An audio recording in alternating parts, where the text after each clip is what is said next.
Hi everyone. First of all, just before we kick this video off, we just wanted to say a really big thank you for all the really lovely comments that you've placed on our last video. You'll know it's been a tough few days for us.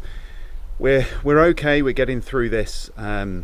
It's as anyone's been through the same thing, you'll know it's particularly difficult.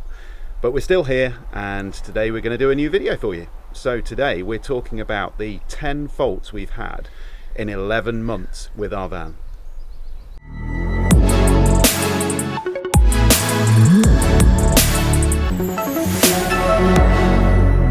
So we've had our van for 11 months now, and we thought it would be quite helpful to share with you all of the different faults that we've had. Now that sounds awful, that there's been 10 faults. Some are worse than others, some you already know about, some you don't, but we thought it'd be useful to share them with you, just so you know what you're in for if you have a complex vehicle like a so just prepare yourselves. I'm sorry to take the gloss off. It's not a bed of roses. It's sorry, not a bed guys. of no, it's not. And we did have issues with our other one as well. These are complex vehicles. You know, yes, it's a Volkswagen Transporter underneath, but there's a lot of complicated stuff going on in here. So what we're going to do is we're going to film each other. We'll talk about all these individual things. Most of them you can probably fix yourself if you can't be bothered to go to the dealer, but some you can't. Yeah, so just obviously depends how far away from you are from your dealer. You know, Yeah. For us it's about a 100-mile round trip. Yeah. So particularly with the cost of diesel at the moment, that doesn't really feel like something that we particularly want to do unless we really have to. So I tend to end up being told to fix it. Right, let's crack on. What's at number one then, Will? So number one, and these aren't in a particular order, they're just how they fell out of our brain, is actually the first fault we ever had with the van. And guess what? It was before we even picked it up. So when we got to the dealer, I was so excited to go and have a look in the van.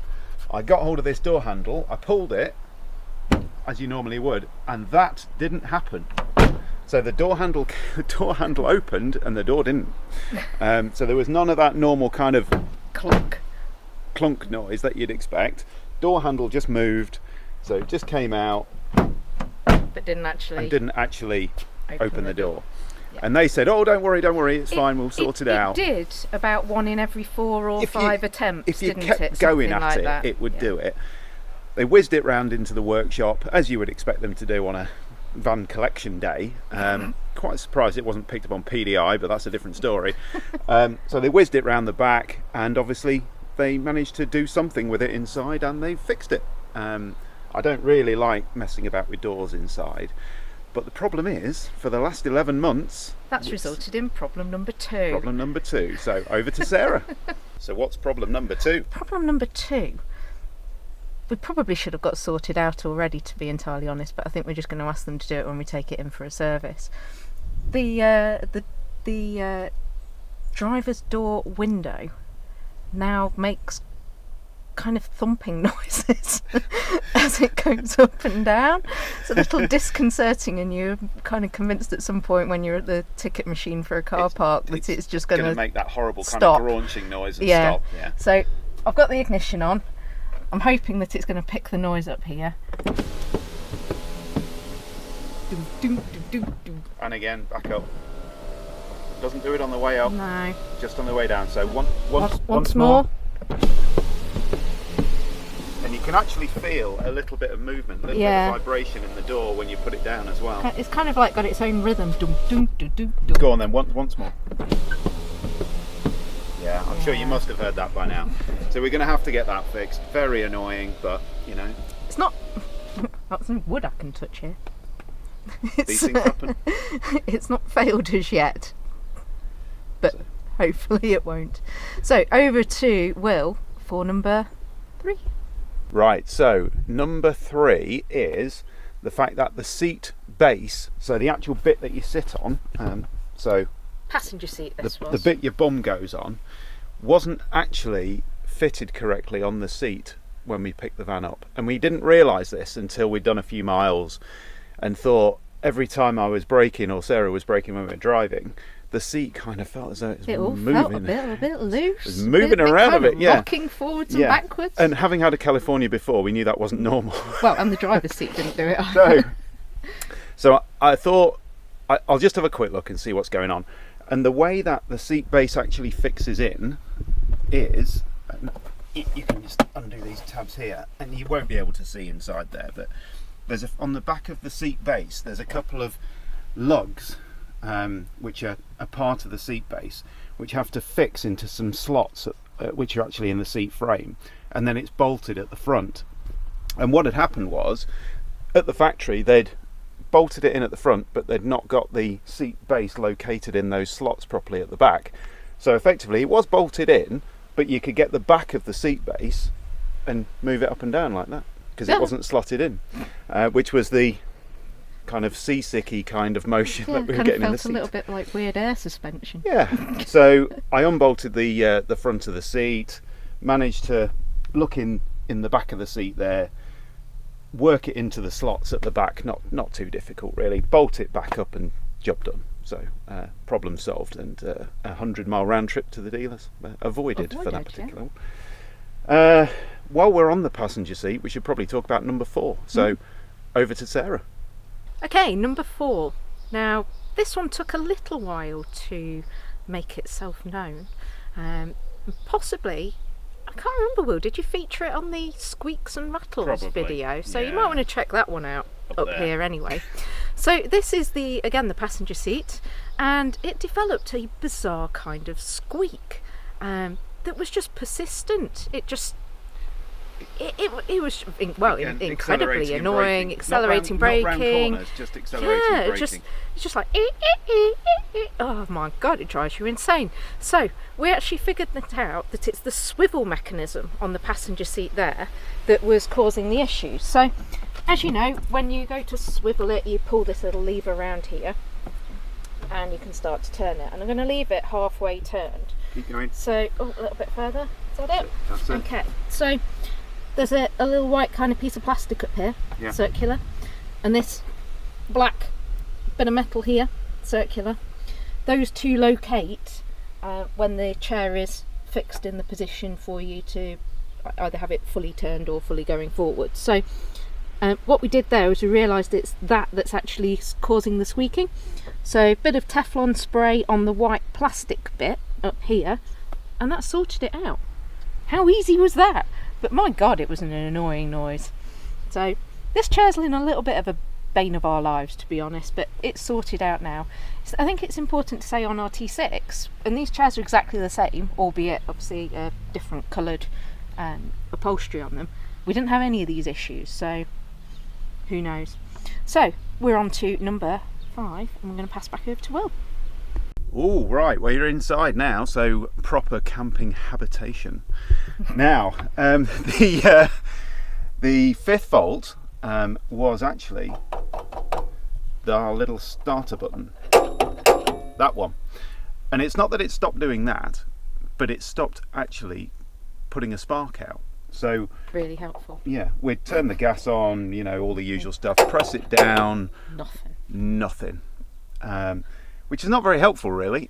We do have a lighter with us anyway. We always carry a lighter with us for barbecue or lighting a fire or whatever. So we could still use the hob.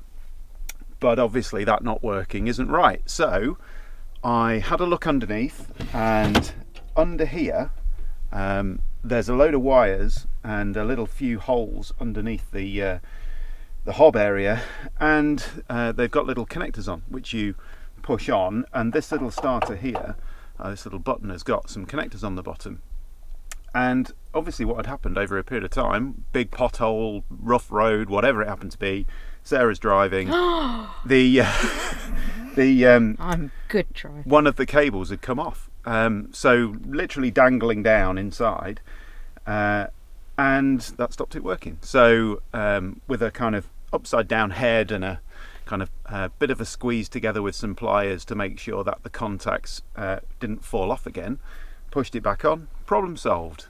And that takes us on to number 6 with Sarah. Okay, so number 6 is general squeaks and rattles. Now I'm sorry, but there are just too many of those to actually start listing here, and we'll start off another entire probably top 20. So if you know, you know. We had a Bernard for a while, and I'd suggest that you watch this video up here. You will need a bit kind of Blue Peter styly, some felt tape, It's your absolute favourite thing to be using for sorting out those squeaks and rattles, but the main ones that we found are in that video, so take a look and you'll find out what Bernard is. Something to do with the bench seat. So off to Will now for number 7. Right then, so the bane of the 6.1 transporter for a lot of owners, our little SOS button up here. Oh dear, what are they playing at? So the way that this becomes a problem is you turn your ignition on and then you get a warning in the middle of the dash which basically says SOS failure. Very annoying, in as much as it happens every time you turn the ignition on. The little green light up here for the SOS button is red when it happens, and it also means that some of the other features don't seem to work as well as they should. So things like the GPS antenna doesn't seem to work too well, and we had a particular problem where we were using Apple CarPlay. And for those of you who may not be aware, if you use Apple CarPlay with the van and it's got an SOS system like this, it actually uses the GPS antenna from the van, not from your phone. And that means you can have your phone in your pocket or in the glove box or whatever, and it still gets a really strong GPS signal. If you've ever wondered how that manages to do it, it actually uses the one in the van. But the SOS system, it's designed to work with the GPS antenna from the car or the van, because if you have an accident or you need help for anything, when you press that, it gets the coordinates of where you are, because it puts them on the screen and then you can read them out to people, and it will also send them via a data signal too. So all a bit nerdy and techie, sorry about that. Yeah, but very good. Good in principle, isn't it? All, it's just the actual execution of it. Good. Now the problem is, it doesn't work very well, and you get this SOS fault. And when that happens, all manner of stuff just starts going a bit weird. So the way that we found we had an SOS fault, obviously with the dashboard and everything else, was we were using Apple CarPlay, and then suddenly the GPS, or the signal for the GPS, thought we were about half a mile away from where we were, and it was flicking around all over the place, and we couldn't figure it out and couldn't understand it. The built-in GPS wasn't working properly either. I think the radio went off as well from memory, didn't it? The radio went off, and it just just awful. So quite a few people have been back to the dealer with this. Some have had the SOS telematics module replaced under warranty and then still had problems afterwards. And from our experience, what the issue actually is poor signal, poor network coverage. Because although I've talked a lot about GPS in terms of the signal, in terms of where you are, the coordinates, the SOS system has effectively an eSIM, so it has an electronic SIM card in which talks to mobile phone networks. And from our experience, if you've got a really poor mobile phone signal or non-existent mobile phone signal, and that happens a few times in a row, that tends to trigger the SOS error on the dashboard. So what we did was we reset our SOS system ourselves, courtesy of a fantastic video that somebody did, because they had the same problem on their Audi A3, I think it was. And I will link to that video description up here, and you'll be able to see it. So please have a look at that if you're having SOS problems, and hopefully you'll be able to reset it and do the same thing for you. But we haven't taken this back to the dealer. We managed to reset it all. It's been okay, apart from once very recently where it came up on the dashboard on one occasion, hasn't come back since, and we just put that down to being in a poor signal area. Yeah, I think probably the other thing I would say, Will, is that if you follow the instructions in that video, it feels a little terrifying, because you do actually have to kind of press the SOS button and it starts ringing emergency services, but you do cut it off and it's fine. It's all fine. But it does feel a little terrifying, but it does work. It does work. Yeah. It does work. So check that video out, and that leads us on to number... I think we're on 8 now, aren't we? 8! With Sarah. Okay, number 8, we're still sticking with flaky Volkswagen electronics. Now I think it's really important to say this is a 6.1 issue again. We didn't have any of these issues on the T6. Nope. God knows what they've done. I think they've just bolted stuff together and just made some almighty software cock-ups in the background, but there we go. So we're over to the radio. So sometimes you will find this thing just gets stuck. and it either gets stuck on the kind of startup, loading like user loading or whatever, user profiles or screen something like thing. that. You know, it's not the fastest of things in the world anyway, but you know, when it gets to that point that you're like, yeah, okay, yeah, it's just not not doing happening. anything. So we're back to the age old adage of have you tried switching it off and on again, and to try and do a proper reset on the radio on its own. So none of the SOS malarkey here. You get that full reset by pressing and holding the two buttons at the same time. It's I like to call it a two-finger reboot. to Volkswagen, yeah. Yeah. So to do that, 2 fingers, both at the same time, press and hold. And is it 10 seconds? It's something like that. It goes black, doesn't it? Which makes you think you've broken it. There we Like go. that. Yeah, it was about and 10 then seconds. It comes back with a Volkswagen logo in a minute. Eventually. Or it better do. Keep holding. Keep holding. Oh, that we've actually properly broken it this time by doing it. There we go. go. Then you let go. And let go. And And that's your kind of soft reboot of Yeah. the radio. So it doesn't wipe it's getting doesn't there. wipe your radio presets or anything No, like that. it just sends it out of its funk, basically, that it's gone and got itself completely stuck in. So, right, so we're going back over to Will for number 9. Well, if I'm standing by the bonnet, you know what I'm going to talk about now, don't you? Anyone who has watched this channel for a little while and seen our Outer Hebrides videos, check up there. You'll know that we had a load of issues with oil level too high warnings on the dashboard. So under here, pretty standard fare really. So you've got normal dipstick, you've got, you know, a bog standard diesel engine. And the problem is all down to how Volkswagen prepare these at the factory and what technicians think they're doing correctly in terms of topping it up before PDI, which is basically by putting too much oil in it. I explain it all in a couple of videos. It actually, it was a really complex issue to try to get to the bottom of. Fixed it at home here, didn't take it into the dealer, bought my own little oil suction pump, got the level to where it should be, and it's been perfect for probably nigh on 10,000 miles now. So it's running sweet. Haven't had those issues back again. If you are having those issues, check up there. There's a couple of videos. So that's video number 1.